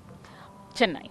अब मुझे एक बात बताइए आप ऑनेस्टली, भारत में तो इलेक्शंस हैं, लेकिन अमेरिका में भी इलेक्शंस हैं, और एक इंडियन कम्युनिटी बहुत बड़ा तबका है जो इस इलेक्शंस में एक बहुत बड़ा रोल प्ले करती है। क्या आपको ऐसा नहीं लगता? और उसके अलावा भी एक और बड़ी चीज, आप जो एम्प्लॉयमेंट, जो बिजनेस ये जनरेट कर सकते हैं भारत से, वो भी इलेक्शन में इंपैक्ट कर सकता है। तो ये दोनों चीजें एक तीर से दो निशान हैं। पहला, अपने एम्प्लॉयमेंट के लिए, अपने बिजनेस के लिए भारत की जरूरत है। दूसरा, जो इंडियन कम्युनिटी यहां पर है, जो इंडियन डायस्पोरा की ताकत है, उसको अपने पास लाना। क्या पॉलिटिकली जो बाइडेन के लिए ये जो रिश्ता है मजबूत करने का जरूरी नहीं है? बहुत ही ज़रूरी है, और इसका इसीलिए ये हो रहा है, and it's so nice to be here. There is recognition. We are coming from a position of strength. There's a lot of strength in the Indian community here. तो वो चाहिए इसके लिए. I mean, we planned a lot to be here, just to be part of this event, and yeah, it's great to see that. Actually, like you exactly said, there's a lot Indians have to offer to this country, and there is that awareness, and that awareness has increased because of Modi ji. Absolutely. So that's great. Before you leave, sir, one last reaction from you, sir. I can answer this question. That's exactly what I wanted to know. क्या कहेंगे आप इस पर? Just to give you a small example, we started a small diaspora हमने शुरू किया, और मेरा एक छोटा सा एसोसिएशन है, global Indian trade and cultural council, और हम करीब 5-6 बार इंडिया हो चुके हैं। उसके बाद हमने एक डायस्पोरा ग्रुप बनाया, GLO इंडिया, और उसमें आज 15,000 US के इंडियंस उस डायस्पोरा के मेंबर हैं। यहाँ पर सर मैं अपने दर्शकों को बताना चाहूंगा, भारत की रैली में लाखों लोग आते हैं, यहाँ की रैली में अगर 500 भी आ जाए तो भी बहुत बड़ा अचीवमेंट होता है। तो यहाँ पर जो आने वाले 15,000 लोगों का ये जिक्र कर रहे हैं, सोचिए 1500 एक ग्रुप के, एक अम्ब्रेला के नीचे। और अब आप देखेंगे कि हम 1 लाख का टारगेट अचीव करने जा रहे हैं और उसकी जल्दी ही हम अनाउंसमेंट करने जा रहे हैं, और वो या तो इंडियन एम्बेसी में होगा या काउंसलेट में होगा। So what are you trying to make what are you coming at? There's a thing known as firewall. There's a thing known as a bulletproof chest. Well, so those are pictures that you see. I mean, take a look at the quality of that picture. I'm forgetting the name of the monument that's behind the two leaders over there. Of course, this is in Washington. It's amazing to see the two leaders. You know, this particular picture is going to be viral on social media. The entire Twitter fraternity is going to be abuzz with this picture of these two leaders. You know, the Bidens welcoming Prime Minister Modi. It is quite iconic. And you know, the man who was very emotionally and very passionately reading the Bhagavad Gita, reciting the Bhagavad Gita right outside the White House, couldn't speak, I believe, because he was so moved in his passion of reciting the Bhagavad Gita. He said that Prime Minister Narendra Modi has what it takes to take US to the next level. Well, he was probably speaking about the fact that both of them have been looking for the kind of partnership that both democracies should have, is what they had been highlighting, but that has been not the case for a long time, and probably this is what a lot of diaspora communities are hoping, that the United States and India will be what they are supposed to be, as one of the most important democracies coming together, which have been estranged for a long time because of various of their own political natures, and because they were in fact in that. So that's the level at which they were looking at. Oh, it looks like, by the way, when it comes to the various gifts that have been given, there have been several others that would mark India's cultural aspects as well. It's not only about the Upanishads and its translations and the 10 principles of Upanishads by W.E. It's with the help of an Indian author as well that has been given. But also the diamond is a made in India aspect of it. The 7.5 carat diamond, a lab grown diamond with clean energy, by the way. Wind and solar energy with clean energy, which is to say that India has commitment with regard to clean energy as well. And it's a made in India aspect. It's a made in India gemstone. And I think when you gift it to the United States. You know, it's like, you know, you've got some relative that lives in the United States or some far-flung place, and they've come back home. The famous bear hug. now the suitcase has opened up. That's the camera that has been gifted to Prime Minister Narendra Modi by Joe Biden, and a 20th century book galley that has been gifted by Dr. Jill Biden to the Prime Minister. He's showcasing, probably telling the Bidens about this diamond, you know, that we've grown this diamond, and it's got solar and wind energy that's been used in the making of this lab-grown 7.2 carat diamond. And there you have it. Jill Biden quickly puts it on the finger as well, you know, checking the size of the stone, certainly admiring it. And W.B. Yeats, and what Yeats means to President Biden is also something that's no surprise or news to anybody. He's been constantly using W.B. Yeats, his quotes in his various speeches. Now the first ever translations of the 10 Upanishads, because W.B. Yeats himself was an ardent follower of Indian spirituality and the Indian, old age Upanishads and texts and scriptures. He translated those. It was the first copy of that publication that was published at a printing press from Glasgow. The first copy of that edition has been given and gifted to the United States President as Prime Minister Narendra Modi's gift to Joe Biden. Those are the visuals of when the Bidens received the Prime Minister Narendra Modi after he embarked on his journey from the Willard Intercontinental Hotel to the White House. Not a very long journey, and the Willard Intercontinental Hotel as well is a legacy hotel. You know, the Ministry of External Affairs, it seems, have done their job real tight. I mean, the protocol, it seems, is that, you know, when the plane lands at St. Andrews, and we were showing those visuals as well, the one engine of the plane has to constantly run if the Prime Minister is going to be using it or is getting off of it. those are some protocols and security measures that people actually find quite interesting as well. What and what not can the United States President do? What and what cannot the Indian Prime Minister do in these foreign trips, these state visits? A lot of secrets, national secrets, that are used that people don't necessarily get to know about. Really intrigue the minds of the common public. Here with the top business CEOs, that's Sanjay Mehrotra, the CEO of Micron, and what Micron has done in terms of data for the entire world is absolutely incredible.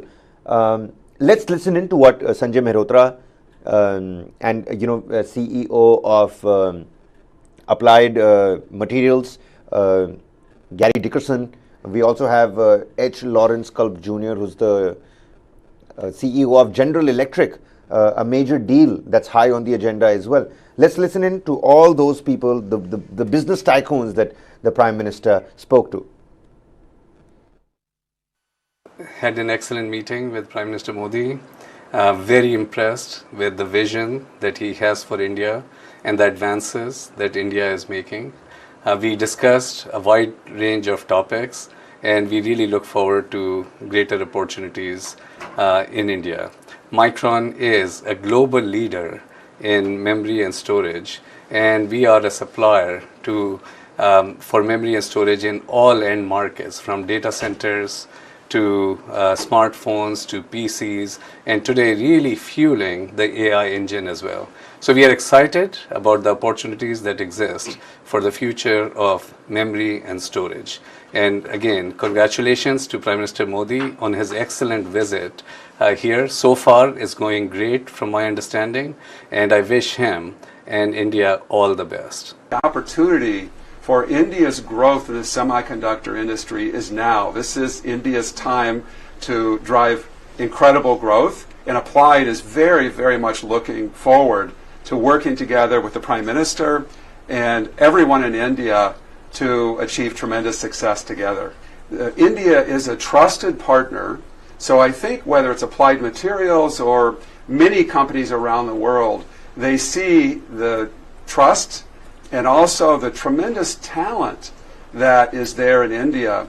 And I just deeply believe this is India's time to shine. We will be announcing soon a new innovation center in India. With Applied Materials, we'll also bring global partners into this new innovation center. And this innovation center will really be focused on innovation in the equipment. And we have very high confidence. Well, you know what? I said that I'm forgetting the name of the monument, and that's because it is called the Washington Monument itself. So the Washington Monument, the Capitol building, and the White House, they certainly seem to be in one line, right, Varghese? Well, yes, and the Washington Monument is built in the shape of an Egyptian obelisk. It is to, commemorate the sacrifices of the founding father of the United States, and that's why it has been looked into as one of the most precious monuments that goes through the history of the United States as well. Interestingly enough, it was on completion, it was considered as the tallest building in the world till up to 1884. So wow. It has its very interesting history, and as you rightly pointed out, it's all in the line. And this also speaks about, and at the Washington Monument, when this picture is so interesting because it just speaks about how the United States, from the civilizations of the world, have taken all the values and try to make the new country, and the founding fathers of the United States have also looked into it, and Prime Minister Modi representing another very old civilization and meeting with the president. It's all about ancient traditions with Prime Minister Modi, right? Reviving all of it and becoming a poster boy for it. I mean, take a look at what he's done for yoga. And whilst we're talking about yoga, Ruchira Kamboj, who's the permanent member when it comes, the permanent representative of India to the United Nations, Ruchira Kamboj, she spoke about, yoga and the impeccable record that was made yesterday. And at the helm of it all, leading the celebrations, was Prime Minister Narendra Modi. More than 180 countries that got together to perform yoga. Let's listen to what Ruchira Kamboj had to say, the permanent representative of India to the United Nations. Prime Minister Shri Narendra Modi ji, Mr. President of the General Assembly, Madam Deputy Secretary General, Mr. Mayor, distinguished ambassadors, distinguished guests, and all my dear friends and colleagues from this wonderful audience. Today's celebration is indeed very, very special. Prime Minister Narendra Modi will lead us in doing yoga here at the United Nations lawns. To put matters in perspective, it was under his leadership and under his guidance that 21st June was declared as International Yoga Day, and it is only fitting, therefore, that the inspiration behind the idea is with us today in this scenic, multicultural setting of the United Nations. Ladies and gentlemen, it is truly beautiful to see so many around the world gather in solidarity for yoga. It is not living with the burden of weight or the lightness of oblivion. It is a choice made with balance, an idiosyncratic beauty, timeless throughout the progress of humanity. Yoga has endured. It is truth beyond articulation, wisdom beyond time.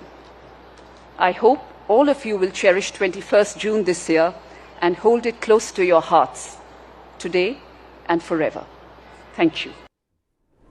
Well, so there you have it, the gift exchange, the Prime Minister meeting the Indian diaspora, those celebration visuals that came across, the vibrant welcome that Washington gave to the Prime Minister. There you have it, chants of Modi, Modi, the drum sounds, the nagaras, the dhols, the colorful costumes, all on full display, as if to tell the people of the United States that, hey, listen, our Prime Minister is going to be here. You better vacate the entire block area. This is us. This is mini India right now over here. And it really is. There are people, residents of the United States, not of the Indian diaspora and the Indian community, that are taken aback a little bit, by the sheer excitement of Indians on Prime Minister Narendra Modi's visit. We saw him come down, descend from those, Air India, aircraft. It was raining. He's wearing that white dashing raincoat. He steps down. The first person he greets is the youngest little girl in the line of dignitaries that is set out to meet the Prime Minister, welcome him in Washington. So much has happened. There was the Future Skill event, of course, that we looked at, Dr. Jill Biden accompanying the Prime Minister over there, and the reaction of people. The reaction of people at this particular hotel, the Willard Intercontinental Hotel, he's making that signature over there. There are reactions of people from inside the hotel. We'll play those out in just a second. Take a look at how the people just want to catch a glimpse of the Prime Minister. The people who are standing in the line, the youngsters especially. There's a young kid who's come again to see the Prime Minister. We'll play those reactions, for you. These are people reacting on meeting the Prime Minister. Let's quickly take a look at that. See his presence in Washington, D.C. He gave me a high five and signed my shirt.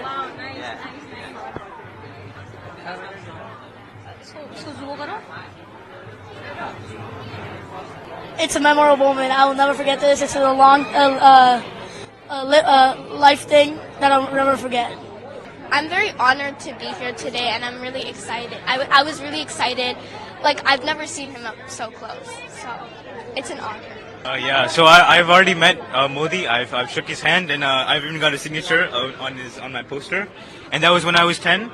And now I'm 16, and this just shows, the incredible amount of commitment that Modi has put towards furthering India and American relationships, and is doing amazing things for both countries.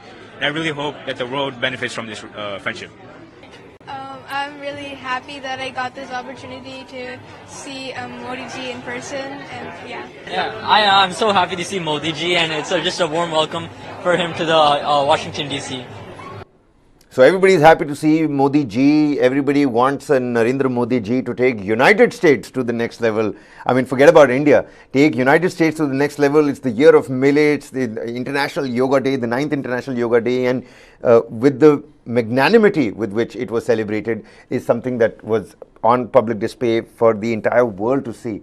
These two countries coming together, I mean, we're not even talking about semiconductors or, you know, the defense cooperation between these two countries, the IDEX, the ISET, the Indus X. I mean, these banners will account for future leadership programs, for future summits, bringing these two countries really close. And at this point in time, at this current geopolitical stage, I think it's important, and it's for a reason that people think that Narendra Modi and Joe Biden are actually the global duo that the world needs at this point in time, isn't it, Varghese? Yes, it seems to be that, and it looks like you know, Prime Minister Modi speaks about double engine sarkar. So are we seeing a world double engine sarkar? Wow, that's actually a good analogy. Are we seeing a double jet engine sarkar is now what we're going to be looking at.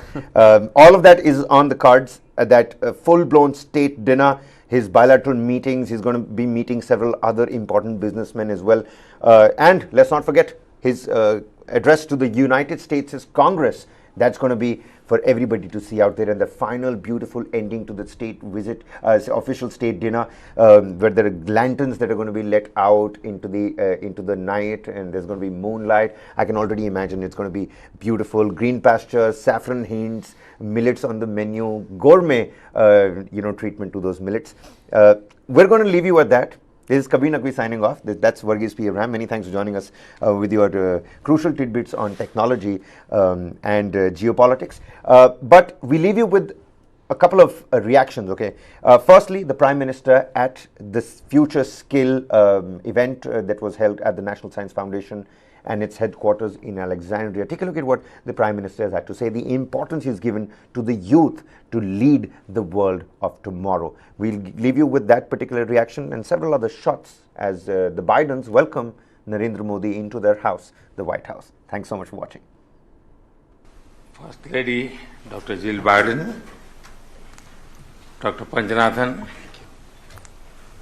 Mr. Mehrotra, Dr. Williams, ladies and gentlemen, my dear young friends, मैं बहुत खुश हूँ कि आज Washington आते ही मुझे इतने young और क्रिएटिव माइंड्स के साथ जुड़ने का मौका मिला है। नेशनल साइंस फाउंडेशन के साथ मिलकर भारत कई प्रोजेक्ट्स पर काम कर रहा है, इसलिए ये वेन्यू भी विशेष है। डॉक्टर बाइडेन, आपका जीवन, आपके प्रयास और आपकी उपलब्धियां सभी के लिए प्रेरणा का स्रोत है। हमारी वर्तमान और आने वाली पीढ़ियों को एक बेहतर भविष्य सुनिश्चित करने के लिए यह हम सभी का दायित्व है। इस उज्जवल भविष्य के लिए आवश्यक है एजुकेशन, स्किल, इनोवेशन, और भारत में हमने इस दिशा में कई प्रयास किए हैं। हमने नेशनल एजुकेशन पॉलिसी में शिक्षा और स्किलिंग को इंटीग्रेट किया है। हमने स्कूलों में लगभग 10,000 अटल टिंकरिंग लैब्स उसकी स्थापना की है, जहां बच्चों को तरह तरह के इनोवेशन करने के लिए सभी प्रकार की सुविधाएं दी जा रही हैं। हमने युवा एंटरप्रेन्योर्स को प्रोत्साहित करने के लिए स्टार्टअप इंडिया मिशन शुरू किया है। हमारा लक्ष्य इस डेकेड को टेक डेकेड या टेकेड बनाने का है। फ्रेंड्स, आज भारत और अमेरिका को ग्रोथ का मोमेंटम बनाए रखने के लिए एक पाइपलाइन ऑफ टैलेंट उसकी भी जरूरत है। जहां एक और अमेरिका के पास उच्च कोटि के शिक्षण संस्थान है, एडवांस टेक्नोलॉजीज है, वहीं भारत के पास विश्व की सबसे बड़ी युवा फैक्ट्री है और इसलिए मुझे विश्वास है कि भारत और अमेरिका की साझेदारी सस्टेनेबल और इंक्लूसिव ग्लोबल ग्रोथ का इंजन साबित होगी। अमेरिका में कम्युनिटी कॉलेज द्वारा निभाई जा रही अहम भूमिका के लिए मैं हृदय से आप सबका बहुत बहुत अभिनंदन करता हूं। फ्रेंड्स, भारत और अमेरिका के बीच शिक्षा और रिसर्च में आपसी सहयोग के लिए मैं जरूर कुछ विचार साझा करना चाहता हूं। इस साझा प्रयास में जरूरी है कि गवर्नमेंट, इंडस्ट्री, एकेडेमिया, टीचर्स और स्टूडेंट्स सभी को शामिल किया जाए। एक India US teachers exchange programme की शुरुआत के विषय हम सोच सकते हैं। दुनिया भर में फैले साइंटिस्ट और एंटरप्रेन्योर्स का भारत के संस्थानों के साथ एंगेजमेंट बढ़ाने के लिए हमने 2015 में ज्ञान global initiative of academic network अभियान शुरू किया था। मुझे बताते हुए खुशी है कि इसके तहत अब तक यूएस से 750 फैकल्टी मेंबर्स भारत आ चुके हैं।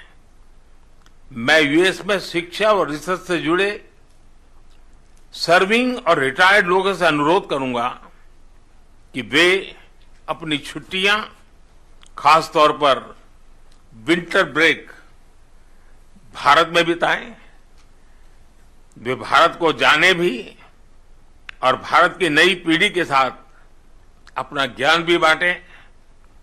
आप भी जानते हैं कि युवाओं की क्रिएटिविटी और इनोवेशन का जो स्पिरिट है वो अद्भुत होता है।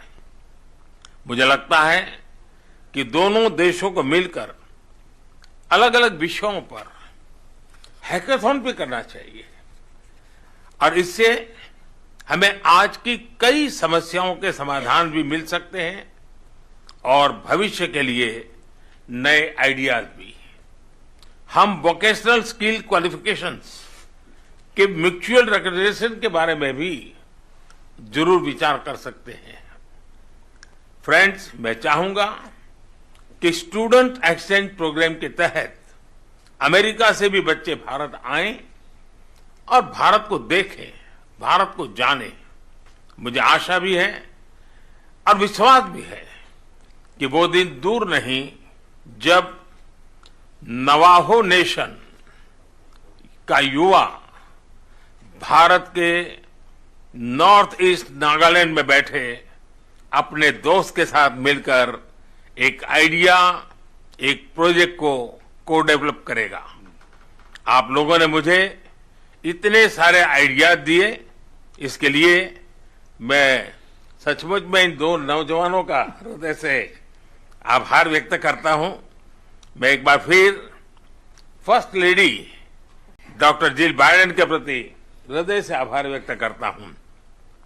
मैं नेशनल साइंस फाउंडेशन को भी और सभी को यहां आने के लिए फिर से धन्यवाद देता हूं।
इंजीनियरिंग कर रहे हैं, क्योंकि सभी लोग कर रहे हैं। Coaching is now starting from grade 3, 4, 5, 6. होता जाने वाली बीच राह में आधे टेस्ट देके हैं सिलेक्शन की चाह में।